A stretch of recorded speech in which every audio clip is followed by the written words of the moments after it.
Have you ever had an eyelid twitching uncontrollably? It's annoying, really distracting, and can be quite unpredictable. But why does it happen? Well, in this video, we're going to go through why it happens, what you can do to help control it, and when is it a problem. I'm Jag Singh Kainth, a qualified optometrist since 2006. I own an independent practice here in Shipley, West Yorkshire. We are 100% independent. Let's talk eyes. So an eyelid twitch, often known as a myokemia or a blepharospasm, is a harmless and common condition that affects the top and the bottom eyelid. And usually it's an overstimulation of these nerves that control these muscles.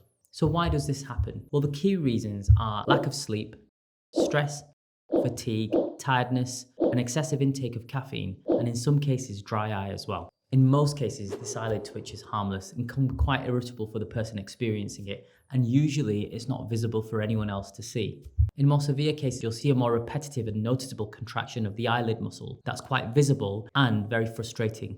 Now, this is still localized in the top eyelid and the bottom eyelid, and it's usually due to some of the things we've mentioned before. Now, in more mild cases, the things you can do to help resolve this issue is increase the amount of sleep, reduce the amount of caffeine intake, reduce the amount of stress and anxiety, and lubricating eye drops can help also.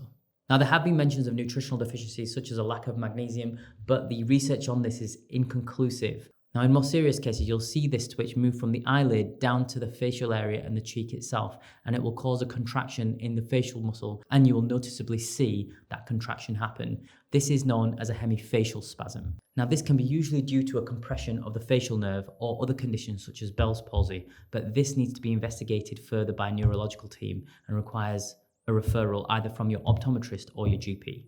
Now, in cases of a hemifacial spasm or a blepharospasm, when the neurological team has ruled out anything more serious, then the next course of treatment usually is a Botox injection, which should be done under medical supervision. Now, if you are suffering from a hemifacial spasm, it's worth finding a neurologist that specializes in MVD surgery. That's microvascular decompression surgery. Often it can be very hard to diagnose the root cause of a hemifacial spasm, and then Botox injection becomes the first port of call. It's more of a band-aid rather than a fix. So it can slow it down, and in some cases can really reduce the amount of twitching, but it really masks the issue rather than solves the issue. So if you are suffering from an eyelid twitch, book yourself in with your optometrist. They can make any necessary referral if they need to. Now, it's really easy for any healthcare practitioner to tell you, look, try these things and you should be okay. But consistency is important, and it's really hard in today's day-to-day work-life balance to try and fit these things in. So I would suggest that doing anything to help solve this issue is better than doing nothing. You can book yourself in with your local optometrist. They will try and help support you through this and try and give you the best advice that they can. And if it requires any further investigation, they can refer it on further. But what I do have to say is that any intervention is better than no intervention. And what have your experiences been? How have you helped manage this condition? Do you do things that really help and work for you? Please mention it in the comments below. And that's it. If you like the video, please press the like button. Please press the subscribe button. It really helps us raise awareness. And I look forward to seeing you in the next video.